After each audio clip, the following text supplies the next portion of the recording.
Okay, Prop the Mic, PTM here, coming to you on Tuesday, May 16th, getting ready for game one of the Western Conference Finals. What's going on, Dave? Hey, what's going on? I'm very excited. I feel like we've been absent of basketball. Actually, a funny story. I was watching the Monday Night Raw last night, Okay. WWE, because I felt like a void in my life that there was no basketball on, so I put Uh-huh. wrestling, professional wrestling on, There you and go. my wife walked in and saw it, and she was like, "What the hell are you doing? What's going on here? What's going on here?" But I have to tell you, once the NBA season ends, I might be watching some professional wrestling. All right, all right.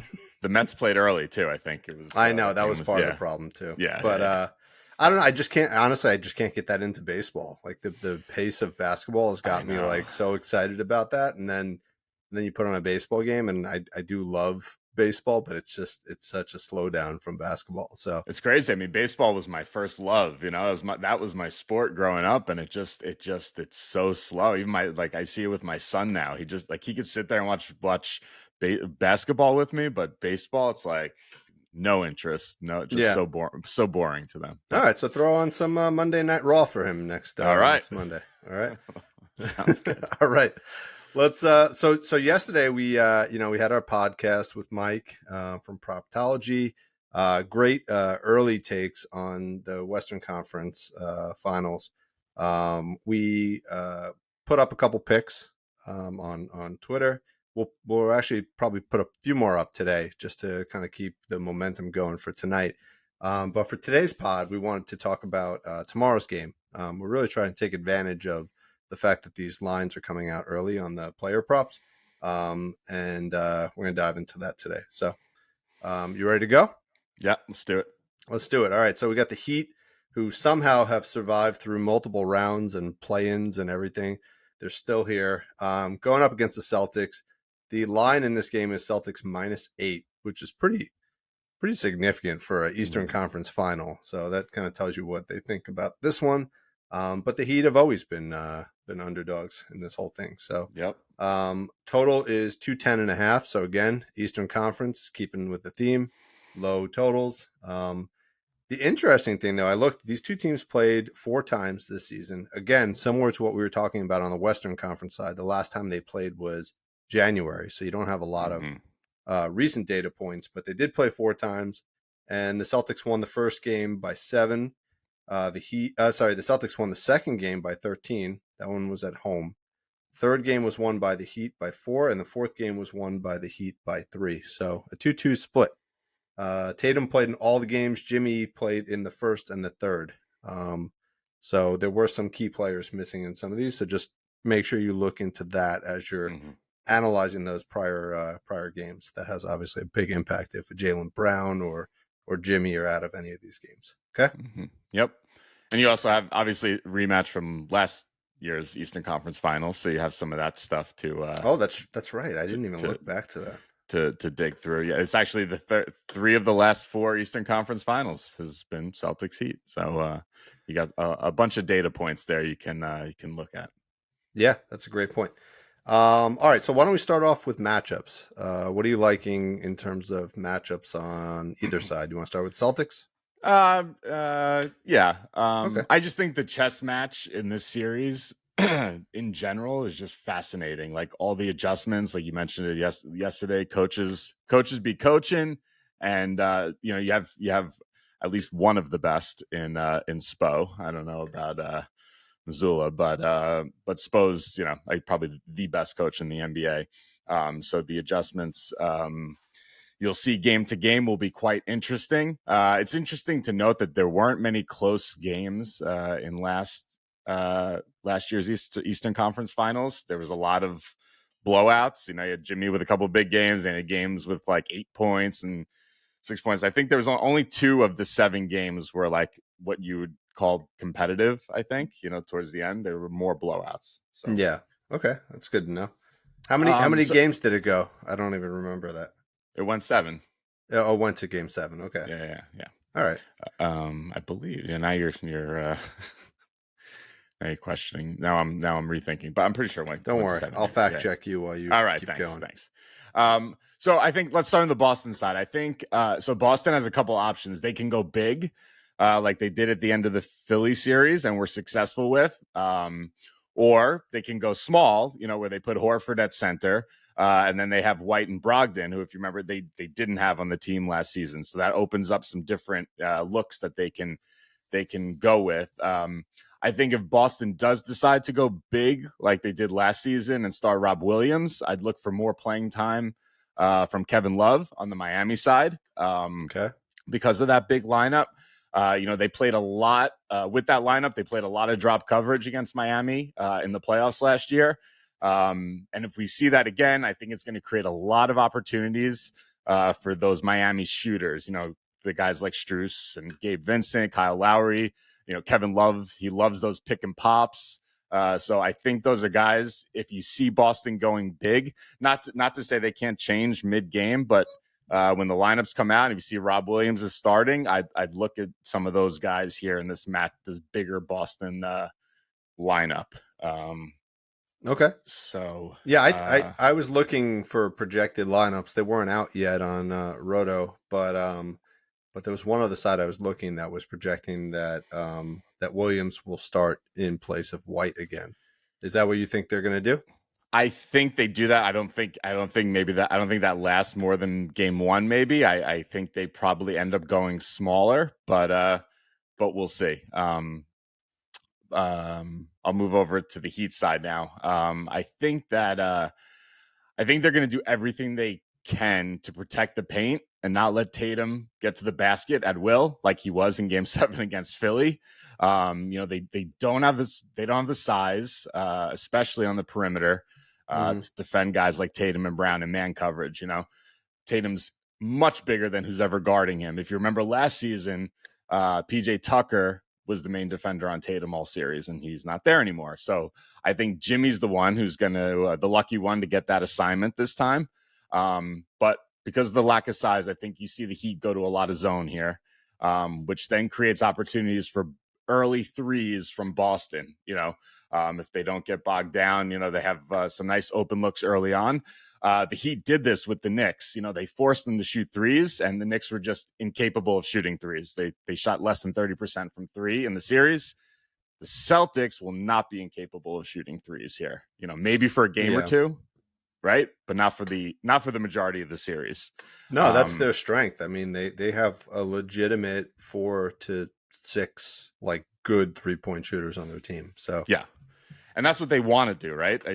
Ideally, that's how they want to play, right?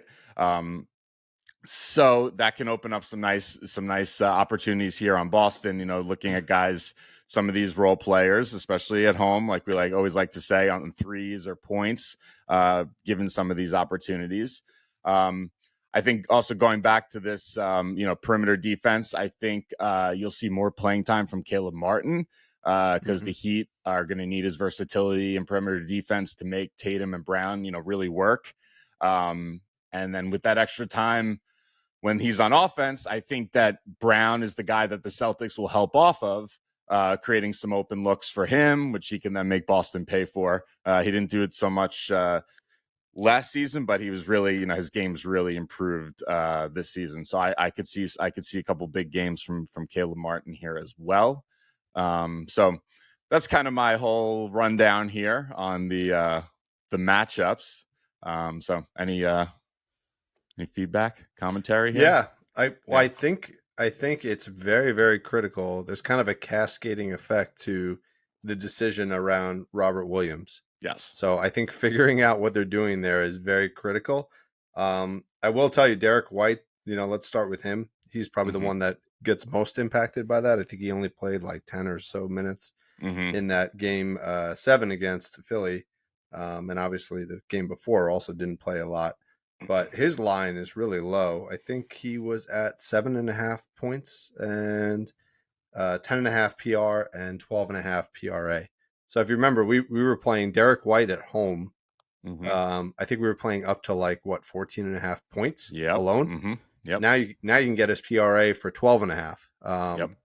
So that could be a steal.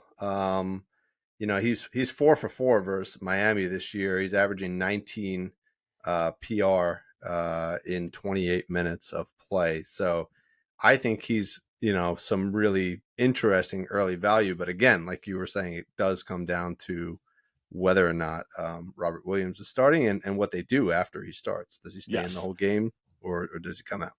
I So think what it's do a you great think? I think it's a great opportunity, because I think, like you're saying, I think Robert Williams does get the start, but I don't think it lasts very long. I think you will see a major minute increase from Derek White here.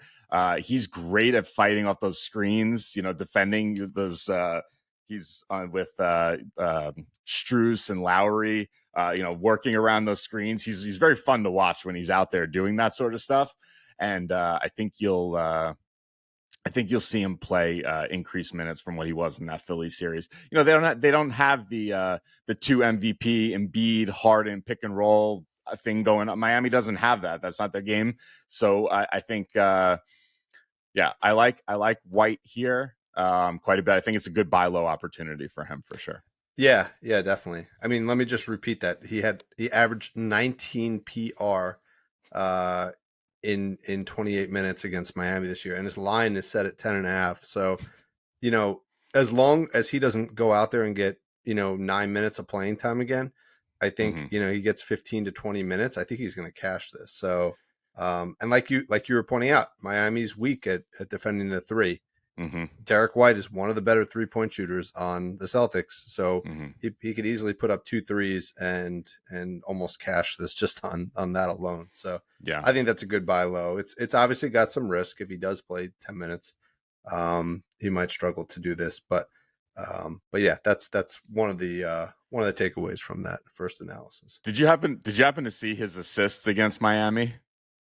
I did, and actually on my sheet here I have PRA. Uh-huh. Um, for the season and for the playoffs, his PR is a better value. Mm-hmm. But against Miami, he had a lot of assists. So A I'm lot of assists. also wavering back and forth. Mm-hmm. Um, again, it's basically only valued at about 2 assists because you go from 10.5 to 12.5. So Yeah. so yeah, I think that's probably the right thing is go for 12.5 PRA given Yeah. his I love history it. against Miami. So Yeah. I like okay. that quite a bit. All right, and that might even honestly that might even be worth a flyer to put up like a 20 PRA, Mm-hmm. altered lineup and just see if you can get some early an early game one big cash on like a ladder on him as well. I love that. I love that. I think you're seeing that higher line on Brogdon. Brogdon's at 21 and a half, and I could see it being the Derek White who gets there and not Brogdon here possibly. So Yeah, yeah, I so like that. we'll probably put that one up on Twitter and kind of give you the odds of what some of the higher lines are. Let's see. All right. So I think, with all the flux, how does, let's go over to the Heat side for a second. How do you think Bam performs in this game?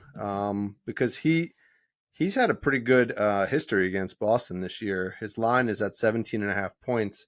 Mm-hmm. But he's put up 19, 23, 28, and 30. Yeah. The games that Jimmy played in, remember Jimmy was out for the second and the fourth.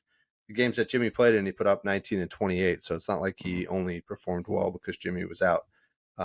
So what do you think? Does he Embiid struggled with that bigger Celtics lineup? So Yes. does and Bam's a smaller, less less Mm-hmm. less of a player, I would say, in terms of his down low presence. So what do you think? I think I don't think he gets to the point totals that he did in the regular season because they don't. I don't think they need him to necessarily. Like he hasn't been getting there in the playoffs, right? I mean those high point outputs like he did against right against Boston during the season, right? He had 28 points, 30 points. I don't see him getting there, but I do. I kind of was leaning towards his PR possibly. I think those 17 and a half is a very low line for him. I think Yeah, that's pretty good, especially if we're thinking that Boston maybe starts big and then ends up going small. Yeah, I could see a couple big games from Bam. He was one of my guys. If you look actually against Boston, shot creating bigs, averaging since the trade deadline 27.6 points per game and 9.2 rebounds per game. I think it was one of the best marks of the teams remaining. I think right up there with Denver. Was a pretty good opportunity. So yeah, I think I think I'm on to Bam here a bit. Yeah. He did. I mean, his last 3 games against the Knicks, he had 23, 18, and 23. So something clicked at the end of that Knicks series. Mm-hmm. And he was much more aggressive in cutting to the hoop. It might have been Mm-hmm. something that changed on the Knicks defensive side. Mm-hmm. Maybe Hartenstein playing 20 minutes a game, allowed Mm-hmm. him to kind of adjust his style. But he was definitely much more of a force, and he's a different player than Embiid, right? Embiid's more of a just much more dynamic. He's kind of got his little space around the rim that he plays, and then also it Mm-hmm. cuts to the hoop a bit more than Yeah. Embiid. So, Yeah. all right. So I'm for it. Again, I wouldn't go huge on it because Bam is kind of inconsistent. Mm-hmm. But he'll certainly be somebody that we're keeping an eye on throughout this series. Yeah, for Okay. sure. Yeah. What Going else? back to the Celtics side, what do you what are your thoughts on Tatum in Game 1? I think, like I said, Tatum's gonna be much bigger than anybody that's guarding him on the Miami side. So I think he can have his way. It's just Miami they're very good at the little things like the. Yeah, how many times did Jalen Brunson get his foot stepped on, and little things like that in that last series? It's like, little things that Miami just does seems to do better than anybody else, that kind of is able to have big impacts on games. So I think he matches up very nicely. It's hard to see how Tatum doesn't have a couple big games here. Um, is there some letdown from the big 51 point game? Is his line a little high? Like his line's 29.5, right? It hasn't been that. This is about the highest it's been all playoffs, right? Or All has it playoffs. been In the regular season, he was frequently in the high 20s, but in the playoffs, it's been a few right points. around here? No, I think it's been a few points below that. Below that, yeah, yeah. But some of Um, that is a function of the total, right? The total in these games is like two. In the previous series was around 210. This series mhm. is going to be around 210. So there's not a ton of scoring in these games. Yeah. I don't know. I almost want to. It's hard.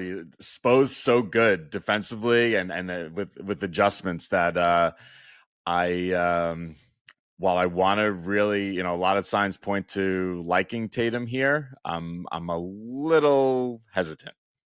Yeah, I agree. I mean, I think he will. He's got a good chance of putting up another 40-point game some point in this series. Yes, yes. So he will certainly go off. Will it be Game 1? Who knows, right? Mm-hmm. Where I think he's probably the best play on him for Game 1, where you don't know what he's going to do offensively, would be to go to his rebounds. 9.5 rebounds. It's a high line for him. But let me read off kind of how he's performed. He's 3 of 4 against Miami this year. So in the games where he crossed, he had 11, 12, and 14. So cleared by a decent margin. In the series against Philly, he was 5 for 7 clearing this line. One of those games, he only played 19 minutes, right? That was a game where he had Mm-hmm. foul trouble early on. So just tossing that game out, he went basically 5 for 6. I'm Mm-hmm. assuming that he's going to stay out of foul trouble. Now, if you look at the playoffs in games where he played 39 plus minutes, which is kind of where I'm expecting him to be, 39 or higher in this game, Mm-hmm. he was 9 for 10 in the playoffs, 5 for 5 at home in the playoffs. And then across the whole season at home, when he plays 39 plus minutes, he's 12 for 14, including 9 straight games, crossing 9.5 rebounds. So there's a lot of good data supporting this. He's had good history against Miami. This is going to be, a feel out game where, could be an ugly scoring game, leads to a lot of rebounding opportunities. Yeah. And your Bam is not a beast on the boards, right? Right. He's so I think you're right. He'll have a lot of opportunities to grab a lot of missed shots, especially a lot of times game 1, can be tight. You see a lot of missed shots early on. So yeah, I like Yeah. that. And I also think if an important thing on rebounds, especially when you start to get as high as like 10, like those shots that basically are like long 3-point attempts. Mm-hmm. What does the team do around the guy who we're betting on? Do they like all crash the boards and try to get the rebound, or do Mm-hmm. they defer and let that player get the rebound and bring the ball up the court? Mm-hmm. In Tatum's case, like if there's just an open rebound, he's going to bring the ball up the court anyway. So basically, Yeah. his team starts running up the court. Let's get And him let get him the get it. rebound and go. You get Mm-hmm. 3 or 4 of those in a game. That Yeah. basically pushes you over the top. So Yeah. Yeah. I would go Good. with that. I That's a think good it's a point. safe Yeah. bet for the first game of this series. I like that. I like that. All right. And then what about Big Al? Anything? It wouldn't be a series if we didn't have an opinion on Al. Yeah. I mean, I think I think, like I said, there's going to be a lot of if Miami goes to the zone, there's going to be a lot of opportunities for some early in the possession threes that he didn't perform great in the Philly series, so I could see him bouncing back, and I could see him knocking down a bunch of open threes. I mean, they're Miami's going to do everything they can, like I said, to protect the paint. And I think they're going to live with a couple Horford threes if he knocks them down. So I could what is he at 1.5 threes? I think that's pretty nice here.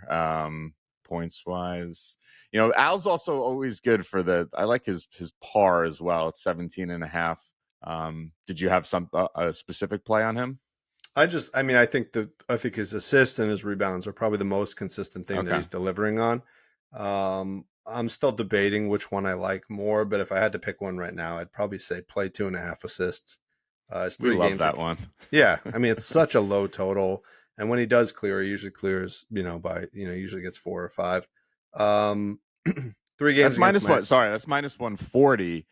Wasn't that did his line get up to 3.5 at any It point? did. It did, It right? did. Yeah, it Yeah. did. I think it was going up and down Okay. a bit throughout the playoffs and in the 2 series they've played in, but I could definitely see this bouncing back up to 3.5 And I also by remember game 2. I believe seeing the 2.5 at like minus 165, right? Something like Yeah, that. And now we're down at minus 135, minus 140. That's a better value. Yeah. yeah. There's definitely, it does seem like there's a little bit of an incentive in this game to try to bet the over, which kind of implies that the under Mm, might hit in the game total.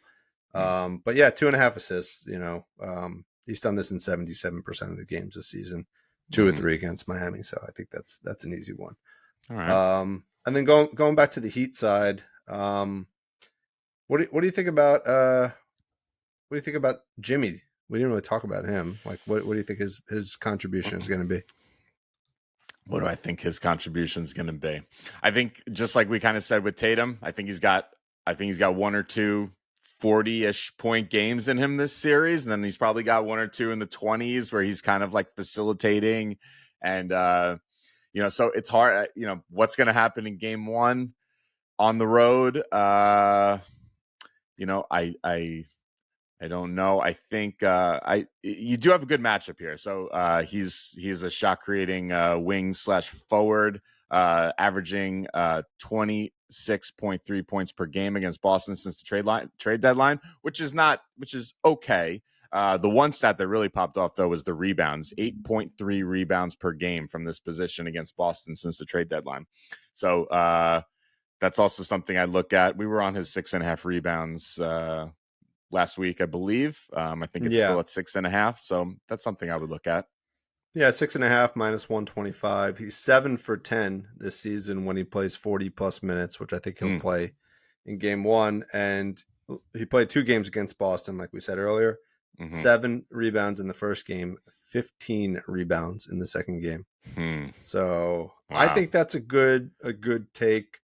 I would love 5.5 rebounds more than 6.5 because I think that's hmm got a higher hit rate. But I think that's probably a good take. But we're gonna dive into this game a bit more tomorrow. So I think we'll bring more analysis on Jimmy because we got to get a couple Jimmy plays probably for this game. Yeah, for sure. And then I think you were talking about Max Struess a little bit. What he out of all the players, he's been probably the most consistent in that prior series. I think he had 5 or 6 straight games crossing his points I think that's what, at 11 and a half points.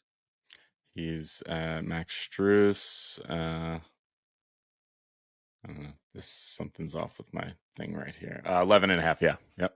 Yeah, so I think that's probably good value. You think he's set for a good Yeah. series here? Yeah. I think him. The problem is I don't know. I between they're going to get a lot of good looks, these Heat shooters, I think. So could it be a Gabe Vincent game? Could it be a Struess game? I think one of these guys, even Duncan Robinson, I could see he's also up. He's from the Boston area up there, I believe. So could it be? I think every game, probably one of those guys from that group has a nice performance. But I think probably this first game I'd lean towards Struess. I think he'd be the guy I'd go with here. Yeah, he definitely has the most consistent contributions on the team, and I think that's Hmm. something that they're going to want to make sure there's some stability in the lineup there. I also like this 4.5 RA minus 140. If he plays 30 minutes, which I think might be a stretch, he played some Hmm. games 30, some games less. He's 21 of his last 23 Mm. games, getting 4.5 RA. If you back that down to 25 minutes, he's still 19 of his last 24 games, and 2 of 4 versus Boston this year. So that might also be another value play in a first game where the scoring might be light. Continue to go after rebounds, assists, things like that. So, Yeah. All right. all right. So any other picks? We wanted to dive into the 3-pointers as well. Anything Yeah. before we do that? I think I have a feeling one play that I think could be a little bit sneaky here is because I do think they start big with Robert Williams, which will lead to more time for Kevin Love at power forward. Possibly a first half play on Kevin Love here, because I could see that changing as the game progresses. His point and rebound line is 6.5 in the first half. Mm. If you just look at the playoffs here, the number of times just this postseason, seven of the last 14, no, 7 of the last 12 or so. And in the first half, crossing it by quite a bit, 14, 12, 11, 12, 11, 10. So I could see that happening. So that was something I wanted to point out as well. Yeah, he But definitely yeah, plays more minutes in the first half too. yeah, Plays about 10 and a half minutes in the first half and 8.2 in the second half. So yeah, for some reason, they don't like keeping him in the game to close. He might just be gassed, honestly, by the end yeah, of the game. yeah. So if you're going to play him, I think a first half Yeah, I play. think I think those two together could be a nice sneaky play on Kevin Love here. Yeah, And that was what, 6.5 PR for yeah, the first half. 6.5 PR. Yeah, yeah. Well, you don't usually go with the halves or the quarter plays. No, but just kind of thinking through a game script here, and given the his history of doing this, of not playing as much in the second half, I think it could be a nice value. All right, cool. You want to, you were mentioning you think the 3 ball could be a big part of this series. You want to just we'll pull up some props.cash and kind Yeah, of look sure. at, yeah, Yeah, that'd and be get fun. get get a look behind the scenes at what we look at. Yeah, Um, I think even the threes or the points on a guy like I'd like to look at especially on the Heat side. I think Boston looks to defend at the rim, defend the three. And historically, I mean, this goes back to last season. They I think they allow a high rate of shots from the mid range as well. So whether it's threes or just guys who will knock down shots in the mid range, guys like Lowry's got that turnaround, like that Chris Paul style turnaround from the mid range. So I don't know, maybe I don't know if you want to look at. Yeah, let's look at some of the threes here. yeah, so let's what I usually do when I come to the page, obviously select the right game, select the prop you're looking at, but then I like to look at just the performance against the opponent, right? So Mm-hmm. who's had the best hit rate in this matchup throughout the season has been Mm-hmm. Jaylen Brown with 2.5 threes against Miami. Has a 62% hit rate. So, and then the playoffs have been about 10 games, so you can also look here. sort by this as well. The Mm-hmm. last 10, and you could see Jaylen Brown also has been the most consistent performer in clearing his line in the playoffs as well. So I like that quite a bit actually. Looking at it right now, Jaylen Brown, if he's like playing aggressively, and Miami's going to zone instead of playing man to man, he if he gets that first one to knock down, I could see him putting knocking down 3, 4, 5 threes in this game here at home. yeah, so let's look. If you look at his playoffs, right? Ooh, You scroll down here, you could see he's hit this in 8 of 13 games. But his first 3 games against Atlanta, he didn't cover. So basically that's 8 of his last 10 games, yeah, which pretty we good. can we could look at doing this as well. Mm-hmm. Um, then I also like to look at the minutes, right? So what has he played? So he hasn't cleared in. He didn't clear in this game where he had 34 minutes. He didn't clear in this game with 39 minutes. But the assumption is most of these games he's been averaging 36 minutes or above in the last 10. Mm-hmm. We just go to the minutes filter and we look, 36 minutes, let's say, in the playoffs. So, he's got a 6 for 9 hit rate there. Mm-hmm. So, and then you can also look at, what has he done at home? So at home, he's 3 for 5 with 36 minutes. Just drop that Put down. that out to like the full season. I want to see Yeah. home. Yeah, So if we look at the full season, not just the playoffs, and look at 35 minutes, it actually not doesn't look crazy. great. Yeah. I think Jaylen Brown wants to get out of Boston, and this might just tell you the story, right? He's actually only got a 40% hit rate at home when he plays 35 plus minutes. If you look on the road, he's got a 62% hit rate. So Oh. so that's why it's important. You can't just look at the top level numbers. You got to dive into the details, and you might also find, that that for the season it may not be as good as it looks for the playoffs. So I think there's some value there, but I personally would pass on Brown. What do you think? Um, I think yeah, could it happen for sure, but the we love the data. Want the data to back the plays up, and it's not really backing that one up. So All right, give me one more that's popping out to you on here. let's take a look at Gabe Vincent. Gabe. He's like Now, Tyler Hero's their drop coverage killer, but he's not around. So I think that could end up being Gabe Vincent here. So all let's right, take so a let's look. start in the playoffs. Yeah, sure. Mm. Hmm. Mm. Started out hot, right? And But he he's wasn't. He didn't play a lot of minutes in the right. in the Knicks series. Where his minutes down? Yeah, I mean, if he plays 32 plus minutes, this is going to look a little bit different, right? Yeah. Even 32, he's crushing, right? And Mm. if you notice, all of those games are away games, right? So we talked Mm. about that a bunch on the pod. He actually performs better on the road. Let's see if that's true for the whole season. If we just look at his away for the whole season, we'll do the full season. He's averaging 1.9 threes per game away, And and as at home. you can see that nice little trending upwards as the season progressed, which you can also visually see, which is nice. Yeah, and he's averaging 1.6 at home. So he is a better performer on the road. Away versus Boston, he's 1 for 2. You also said maybe his points would be better. So his line is 9.5 points. He cleared in 1 of 2 games away, and the first 2 games of the season against Boston didn't clear in the last 2, and he played 25 minutes in those. So hard to read into this one. I also would probably pass on Vincent, but he's an interesting guy to look Yeah. at. Let's go back. Let's look at Struess, because you were Okay. thinking Yeah. Struess was Yeah. also a good play there. Mm-hmm. Let's start with his points. So as I mentioned, as you mentioned, he's 2 for 4 against Boston, over 11.5.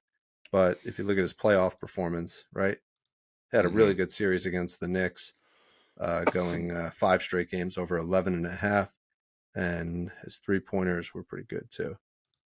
cleared in 4 of his last 5 games. So so Yeah. he could be an interesting play as well. And even if you click on last season, you can look. He had good success against Boston last season too. A lot of green over there. Yeah, this is So, the playoffs last year, and then if we just look at against Boston, yeah, 54% hit rate. Let's see how he does away. Ooh, that's nice. yeah, All right. there you go. Ooh, look at that, nine threes on against Boston last year. Hmm. So yeah, he Nice. has the potential to have an explosive game. But yeah, I think the answer's all within these filters. So I definitely encourage everybody to kind of get into props.cash and go through and look at the plays that we give out and see if you can find a different take on it and let us know if there's something we didn't see, Yeah, obviously, and then also if you find something else that's great, let us know too. yeah, for sure. Yeah, I think we're gonna, like we said, come back tomorrow. With some more. We'll bring some more picks today. We wanted to kind of, just get a sense for the series, like we did yesterday, and kind of talk through some of this stuff. And yeah, I think tomorrow we'll come back with some like the usual, few picks on each side, kind of recap last night's game. So You'll come back with your normal 15 picks on Jimmy Butler, right? You of can't course I help will. yourself. I can't. I love Jimmy. All right. So I think that does it. And we'll get a few more picks for the Western Conference game tonight. I can't wait for that one. That's going to Yeah, be so fun. so great. Yeah, There's so much. I don't know. I think the Nuggets come out and win that one, but I think the Lakers are playing really well. So it'll be interesting to see if that's a tight one. yeah, yeah. All right. All right. Nice Cool. work. See ya. Bye.